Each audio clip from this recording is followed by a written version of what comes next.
Good morning plus two class. Unit first के जो है न्यूमेरिकल आज करते हैं बेटा। तो आज तो देखो इसमें हम बुक में से ही करेंगे और मैं आपको असाइनमेंट प्रोवाइड करूंगी तो आप वहां से इसको सोल्व करेंगे। देखिए पहला न्यूमेरिकल हम देखते हैं। An element A crystallises in FCC structure. जो मैंने कल आपके पास जो क्लास में काम करवाया था उसके बेस पे सारे न्यूमेरिकल हैं और आज हम ये इसको करने की कोशिश करेंगे, ठीक है। और आपको अपने फेयर नोटबुक के अंदर इसको करना है। 200 gram of this element has this atoms, the density of a is this, calculate the edge length of the unit cell. अब ध्यान से देखो इसमें क्या पूछ रखा, आपको एज लेंथ पूछ रखी है। एज लेंथ का मतलब यहाँ पे क्या है, ए। तो देखो डेंसिटी मैंने कल आपको बताई थी, डेंसिटी क्या होती है, mass of unit cell over volume of unit cell, ये बताया था मैंने। तो अब देखो यहाँ से आपके पास एम आपके पास क्या आ गया, यहाँ से मास। तो mass of element of the unit cell over the number of atoms in the unit cell, number of atoms आ जाएंगे जो कि आपके पास यहाँ से गिवन है। तो ये वैल्यू जब हम पुट कर देंगे तो मास ऑफ यूनिट सेल आ गया आपके पास Z into molar mass over आपके पास जो नंबर ऑफ एटम्स गिवन है। अब डेंसिटी मैंने आपको बताई थी Z into molar mass Avogadro number into volume of cube, ये मैंने आपको बताया था कल। तो यहाँ से ये आपके पास ही आ गई। अब देखो a cube volume of unit cell आपको निकालनी है, क्योंकि ए क्यूब निकालोगे तभी आपके पास क्या आएगी, एज लेंथ आएगी। तो यहाँ से हम इसको निकालेंगे तो 4 पॉइंट इंटू ये आपके पास इधर ले आएंगे और ये वॉल्यूम यहाँ इधर ले जाएंगे, क्योंकि जो डेंसिटी है वो आपके पास गिवन है। तो यहाँ से आपके पास जब हम इसको कैलकुलेट करेंगे तो ए क्यूब की वैल्यू आ गई। हमें क्या चाहिए, ए। तो हम इसको क्या करेंगे 1/3 से जब हम इसको जो है कैलकुलेट करेंगे तो आपके पास कितनी आएगी, 299.7 पिकोमीटर जो इसकी वैल्यू आ जाएगी, ठीक है। इसके बाद देखो अगला क्वेश्चन देखते हैं। Caesium chloride crystallises as a body centred cubic lattice and has a density of 4 gram per centimetre cube, calculate the length of the edge of the unit cell of caesium chloride. अब देखो आपके पास Z given है 1, ठीक है। Z 1 क्यों है, क्योंकि बॉडी सेंटर्ड यहाँ पे आपके पास कितना होता है, 1 आपके पास होता है। सीजियम क्लोराइड है, बॉडी सेंटर्ड है यहाँ पे, तो 1 है। डी आपके पास कितना गिवन है, 4 ग्राम गिवन है।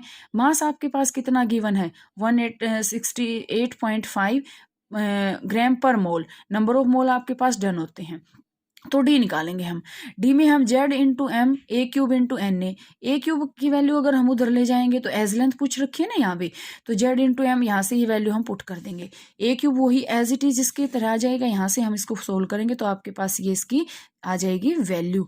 अब ध्यान से देखो मैंने कल आपको बताया था पिकोमीटर है तो सेंटीमीटर में चेंज करेंगे, सेंटीमीटर तो पिकोमीटर में चेंज करेंगे। अब ये ऑलरेडी सेंटीमीटर में तो हम इसको एज इट इज सेंटीमीटर में ही छोड़ देंगे। अगला क्वेश्चन देखें। Calculate the distance between sodium and chloride ions in NaCl crystal if its density is this, molar mass of NaCl this, Na आपके पास ये वैल्यू गिवन है और सीबीएसई में देखो क्वेश्चन आया हुआ है ये, ठीक है। तो यहाँ से आपके पास देखो लेट द एज लेंथ क्या निकालनी है आपको, डिस्टेंस निकालना है Na और Cl के बीच का।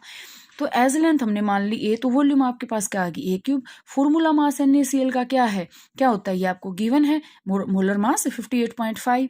जेड आपके पास क्या है, एफसीसी यूनिट है, कहाँ गया, यहाँ से distance between Na and Cl, molar mass of NaCl, density आपके पास गिवन है।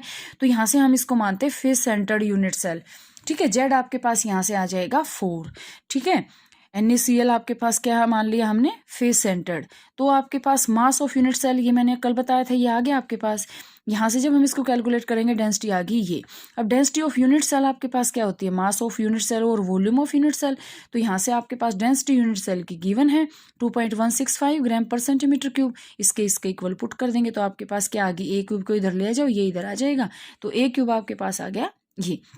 इसके बाद देखो अगर आपको यहाँ से क्या करना है, ये एज लेंथ निकालनी है ए, तो 179.5 इसको हम 1/3 से कर देंगे कैलकुलेट। अब देखो but 2Na positive plus Cl negative is equal to a, Na positive plus Cl negative a/2, क्योंकि कोऑर्डिनेशन नंबर आपके पास यहाँ से डिफर करेगा a/2, तो यहाँ से इसकी वैल्यू आ जाएगी ये।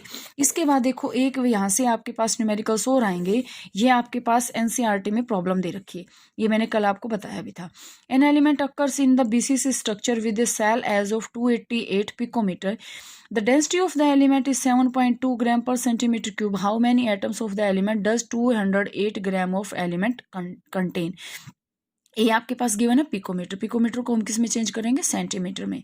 Volume of unit cell given है a cube, a cube given है तो हम इसको क्या कर लेंगे, यहाँ से आपके पास आ जाएगा क्यूब। अब volume of 200 gram of element कितना आ जाएगा, 200/7.2 ग्राम, जो आपके पास गिवन है डेंसिटी की, आ गई।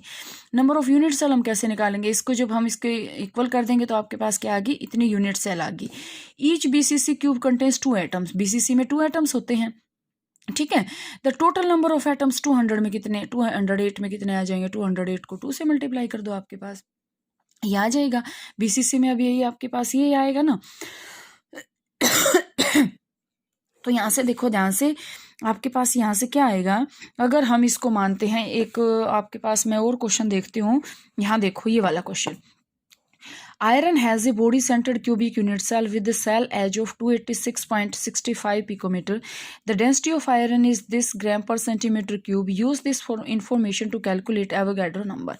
अब ए की वैल्यू आपके पास गिवन है, एज लेंथ गी रखी, body centred cubic unit cell है, डी आपके पास गिवन है, एम आपके पास गिवन है, जेड हमें पता है बॉडी सेंटर्ड है तो 2 आपके पास यहाँ से आएगा, डी हमने निकालनी है ये डेंसिटी। अब देखो एवोगैड्रो नंबर की वैल्यू निकालेंगे तो Z into M D into a cube आ जाएगा, सारी वैल्यू पुट कर दो, सारा का सारा आपके पास आ गया। तो ये वाले न्यूमेरिकल आज आप इसको सोल्व करेंगे। एक और आपके पास यहाँ से क्वेश्चन है, एनसीईआरटी का ही है।